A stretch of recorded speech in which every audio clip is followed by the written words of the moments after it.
जी दोस्तों, नमस्कार, good evening और अभिवादन आप सभी को। मैं आपके लिए कुछ दिन भर की जो पाकिस्तान से जुड़ी खबरें हैं, वो एक साथ जल्दी से नरेट कर देता हूँ। नंबर 1 पीटीआई का अल्टरनेटिव बन चुका है। क्या नाम है उसका? जहांगीर तरीन ने ये पार्टी लॉन्च की है, आज शाम को लॉन्च की है और जनाब इसका नाम क्या है? इस्तेहकाम-ए-पाकिस्तान।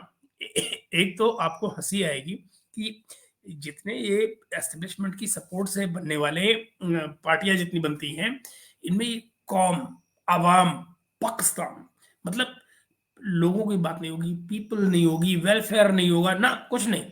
सिर्फ और मतलब पाकिस्तान, पाकिस्तानियत और पाकिस्तान।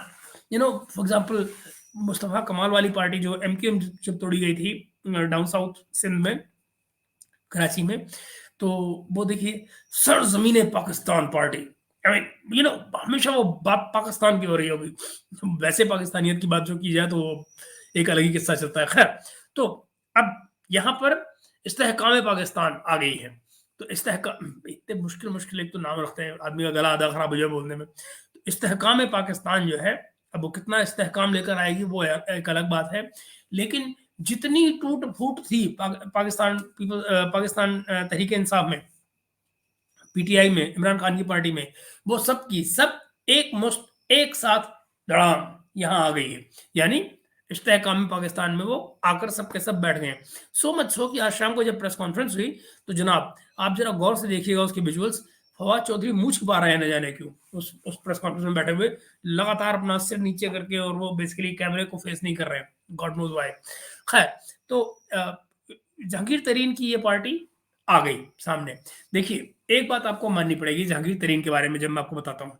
जहांगीर तरीन की खासियत ये है कि ये हमेशा एक तो एस्टेब्लिशमेंट के लिए काम करते रहे हैं।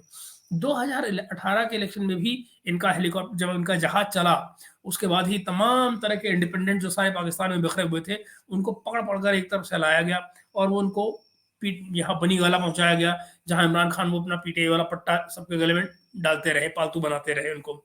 तो ये सिलसिला वहाँ से चल निकलता। आपको इम्पोर्टेंस क्यों नज़र आएगी जहांगीर तरीन की इस सारे खेल में? देखिए, इमरान खान का करिश्मा वहीं का वहीं, वो खिलाड़ी थे, बिल्कुल सही। वो उनको उनकी दुनिया भर में जो भी उनकी मशहूरियत थी, वो उससे पहले भी थी। लेकिन आप ये जानिए कि 2011 से पहले इमरान खान एक अकेले मेंबर हुआ करते थे अपनी पार्टी के। पार्लियामेंट में उनकी कोई रिप्रेजेंटेशन नहीं थी। 2011 में भी ऐसी कोई खास नहीं थी। लेकिन आप ये देखिए कि 2011 के बाद जो सिलसिला शुरू हुआ, जहाँ एस्टेब्लिशमेंट ने उनको भी गोद में बिठाया लाडले की तरह से, वहाँ से आप देखिए कि ये पार्टी की ग्रोथ कैसे हुई, उसमें इलेक्टेबल्स लाए गए, और सो मच सो कि जहांगीर तरीन का ऐसा दबदबा था, इवन इमरान खान के ऊपर, मैं आपको बताऊँ कि कई जगह, कई बार उनको लिटरली इमरान खान को स्नब स्नब मैं वर्ड यूज़ कर रहा हूँ अंग्रेजी का, मतलब बेसिकली उनको डाँट के एक तरफ बिठाते हुए देखा गया है, कि जहाँ पर वो उनको बेसिकली डाँट के एक तरफ बिठाना, मतलब बेसिकली इमरान खान के फैसले को ओवर रूल करते हुए वो अपनी बात को इमरान खान से मनवा सकते थे उन दिनों में। ये कहने की ज़रूरत नहीं, आप सब जानते हैं रेहम खान की किताब से, उससे आपको ये भी अंदाज़ा है कि इमरान खान के घर का खर्चा 2 ही लोग चलाया करते थे, जिनमें जहांगीर तरीन टॉप पर थे, अलीम खान बाद में उसमें और आए, और अलीम खान ने ही वो मशहूर लाहौर का जो जलसा था मीनार-ए-पाकिस्तान वाला, उसको फंड किया था एस्टेब्लिशमेंट के कहने पर। तो कई करोड़ रुपए का वो एक अकेला जलसा था, जो ऐतिहासिक माना जाता है, हिस्टोरिकल माना जाता है तहरीक-ए-इंसाफ की उठान में। तो ये वो सिलसिला तो खैर, तो मैं कहना ये चाह रहा था कि इनकी इमरान खान के जो भी थे, उसके बावजूद जहांगीर तरीन की इंपॉर्टेंस इसलिए कि जब तक ये बीच में नहीं आए as a politician, as an investor, तब तक आप ये पाएंगे कि पाकिस्तान तहरीक इंसाफ में ऐसा कुछ शोर शराबा ज़्यादा नहीं था, कोई ऐसे ज़्यादा लोग उसमें नहीं थे, ऐसा सपोर्ट बेस उनका नहीं बन पाया था। तो basically politics is also a costly game, जहां पर आपको इन्वेस्ट करना पड़ता है, या फिर आपके पास ऐसे इन्वेस्टर होने चाहिए जो वो इस तरह के खर्चे को आपके उठा पाए। तो इस समय पर तहरीक इंसाफ का जो अल्टरनेटिव है, वो अब यहाँ जहांगीर तरीन बनाने की कोशिश कर रहे हैं। एक झटके में आज ही आज में 100 से ज़्यादा मेंबर उनके पार्टी के जो फॉर्मर पीटीआई के हैं, वो आज यहाँ पर नजर आए हैं। ये कहना मुश्किल है कि इलेक्टोरल विक्ट्री इनकी कितनी होगी, या यूँ कहा जाए कि वो पंजाब में कितनी सीटें उठा पाएँगे। बमुश्किल माना जाता है कोई 12-14, लेकिन इसके बावजूद आप ये देखिए कि ऑलरेडी इस बात की सुगबुगाहट हो चली है पाकिस्तान में, जहाँ पर नून जो है, जो पीएमएलएन है, नवाज शरीफ की पार्टी, वो सीट एडजस्टमेंट्स पर उनसे बात करने के लिए बात कर रही है। मतलब इस पर उनके बीच में कुछ गुफ्तगू शुरू हो रही है। तो ये इससे पता लगता है कि बेसिकली उनकी एक इलेक्टेबल्स को लेकर पहुंच तो बन गई है पंजाब में, स्पेशली साउथ पंजाब में। तो देखते हैं कि ये गाड़ी कहाँ जाती है। लेकिन ये एक तरह की, जिसको कहा जाए ना, पाकिस्तानी मुहावरा अगर इस्तेमाल किया जाए, जो पाकिस्तानी पॉलिटिक्स का मुहावरा है, किंग्स पार्टी। किंग्स पार्टी के माने होते हैं वो पार्टी जो बेसिकली एस्टेब्लिशमेंट को रिप्रेजेंट करती है। You know, you have to give credit. Pakistan की पॉलिटिक्स में लैंग्वेज को लेकर जैसे जैसे एक्सपेरिमेंट होते हैं वो कमाल के, this is something really to be proud of. मतलब वो कमाल के, मैं किसी किसी तरह से और इस पे इनकी जुमलेबाजी पे बात करेंगे, लेकिन वो कुछ जुमले ऐसे निकालते हैं वो हमेशा। फॉर एग्जाम्पल, मतलब आप जरा देखिए ना, महकमा ज़राअत। अब कौन माई का लाल समझेगा कि महकमा ज़राअत का मतलब क्या है? मतलब जो उसका लफाजी में जो मतलब निकलता है लफ्जों से, वो एक अलग मतलब है, लेकिन उसका जो इशारा है वो कहाँ जा रहा है, वो कमाल है। मतलब मैं क्या कहूँ, तो द बॉयज आप अगर पाकिस्तानी पॉलिटिक्स में जब आप कहते हैं द बॉयज, तो मालूम है कि आप किन की बात कर रहे हैं, कौन है द बॉयज। तो खैर, ये just on the lighter side of it, PTI का ऑल्टरनेटिव सामने आ चुका है। आप पाएंगे कि बहुत जल्दी इसमें से और लोग टूटेंगे पीटीआई में से, और वो सब के सब इसी तरफ जा रहे होंगे। क्यों? क्योंकि पीएमएलएन में और पीपीपी में जगहें बहुत थोड़ी रह गई हैं। इस बीच में सुनने में ये भी आया, जरदारी साहब को ये भी खबर लगी है कल, और उन्होंने इस पर रिएक्ट भी किया कल। वो ये कि कुछ लोग जो पाकिस्तान पीपल्स पार्टी में शामिल होना चाह रहे हैं, इलेक्टेबल्स में से, आई एम सॉरी, एक सेकंड हुआ, तो आप पाएंगे कि उनको ये खबर लगी कि वो लोग जो पाकिस्तान जो पीपल्स पार्टी में आना चाह रहे हैं, उनको भी फोन आ रहे हैं कि आप जरा इधर जाएं, यू नो। तो जाहिर है, तो अब उनको, जरदारी साहब को थोड़ा सा यहाँ पे दिक्कत होनी शुरू हुई है कि इसका मतलब अभी ये अपोलिटिकल नहीं है। और ये क्रेडिट तो देखिए, ये क्रेडिट चाहे आप कुछ भी कहें, ये क्रेडिट इमरान खान को जाता है कि उन्होंने उस पाकिस्तान की उस एस्टेब्लिशमेंट को, जो बार बार ये दावा कर रही थी कि हम अपोलिटिकल हो चुके हैं, दरअसल पूरी तरह से पॉलिटिक्स में लाके खड़ा कर दिया है। और मजे की बात यह है कि अब वो ये भी नहीं कह सकते हैं कि हम अपोलिटिकल हैं, क्योंकि दरअसल वो सबको नजर आ रहा है कि ये पॉलिटिकल हो चुके हैं फिर से। तो ये हुई एक बात। दूसरी बात, कल इमरान खान ने एक फॉरेन मीडिया को इंटरव्यू दिया, और उस इंटरव्यूअर ने एक बड़ा छोटा सा सवाल पूछा, लेकिन उसने बहुत सारी चीजें एक्सपोज की। उसने इमरान खान से पूछा, do you see your sons? क्या अपने बच्चों को से मिलते हैं? तो इमरान खान ने बड़ा फ्लैटली मना किया कि नहीं, मैं अपने बच्चों से नहीं मिल सकता हूँ, मिल पा रहा हूँ। फिर वो आगे तो कहते हैं कि आप उनको बुला क्यों नहीं लेते यहाँ पर? तो वो इस पर इमरान खान कहते हैं कि this place, this situation in Pakistan, ये बहुत डेंजरस है कि इस सिचुएशन में मैं अपने बच्चों को नहीं बुला सकता हूँ। अब जरा आप सोचिए, पाकिस्तान में इमरान खान जो एक तमाम पॉलिटिकल मुहिम चलाए बैठे हैं, उसमें वो औरों के बच्चों को आगे कर रहे हैं, औरों के बच्चों को मरवा रहे हैं, औरों के बच्चों के जरिए इनकलाब ला रहे हैं, औरों के बच्चों के जरिए जलसे जुलूस करवा रहे हैं, नाच करवा रहे हैं, औरों के बच्चों के जरिए वो आर्मी की इंस्टॉलेशन पे हमले करवा रहे हैं, लेकिन अपने बच्चे ना। Situation is too dangerous for the kids of Imran Khan. उनको सेफ रहना चाहिए, वो बड़े आदमी के बच्चे हैं, वो वहीं रहेंगे। ये सिचुएशन जो पाकिस्तान में खुद इमरान खान बना रहे हैं, वो इतनी गंभीर है, इतनी भयानक है, इतनी डरावनी है, ऐसी खतरनाक है कि उसमें उनके अपने बच्चे आए, ये जरूरी नहीं, ये ठीक नहीं है ना। ये प्रोबेबली इमरान खान के सपोर्टर्स को भी सोचनी होगी ये बात कि आखिरकार इनके बच्चों में ऐसी क्या खास बात है जो हमारे बच्चों में नहीं। भला तेरी कमी मेरी कमी से सफेद कैसे? तो ये आई मीन, आप देखिए ना, आप जिन पॉलिटिशियंस के पीछे अपनी ज़िंदगी का कैपिटल इन्वेस्ट कर रहे हैं, कभी सोचिए कि क्या वो भी उस कॉज़ के लिए, जिस कॉज़ के लिए वो आपको बुला रहे हैं, फाइट करवा रहे हैं आपसे और आपको लड़ा रहे हैं, क्या दरअसल उस कॉज़ को लेकर वो सीरियस भी हैं? क्या उसमें कुछ इनका उनका अपना ज़ाती इंटरेस्ट या सॉरी इन्वेस्टमेंट भी है? क्या वो उसमें किसी भी फ़ॉर्म में इन्वेस्ट कर रहे हैं? तो ये सिलसिला है। तो इस बीच में एक और खबर निकल मैं मुझे ये इसलिए याद आया आपको अच्छा, मगर इसी से जुड़ी इमरान खान, उनके परिवार, उनके बच्चों से जुड़ी एक और खबर आती है, जो पाकिस्तान की पॉलिटिक्स से जुड़ती है और वो ये कि शाह महमूद कुरैशी परसों जब हुए अपना रिहा, तो उन्होंने आपको याद होगा तहरीक-ए-इंसाफ के नाम पर उन्होंने कहा कि इंसाफ का झंडा मेरे हाथ में है और फिर उन्होंने कहा कि मैं कल जाऊँगा इमरान खान से मिलूँगा और उसके बाद मैं आपको अपना लाहे-अमल बताऊँगा कि मैं क्या करने जा रहा हूँ। लेकिन कल क्या हुआ? वो जब इमरान खान से मिलने गए, तो वो ये बात दोपहर की है कि तो जब वो इमरान खान से मिलने गए दोपहर में, तो भाई साहब जाते हुए उनको सबने देखा, सबने ये उम्मीद की, प्रेस ने ये उम्मीद की, पत्रकारों ने, जर्नलिस्ट ने ये उम्मीद की कि ये आते हुए हम लोगों से बात करेंगे। पर दोस्तों ऐसा नहीं हुआ। शाह महमूद कुरैशी गाड़ी में बैठे, मुँह सीधा किया, खटैक बाहर, वापसी में किसी से उन्हें मिले ही नहीं।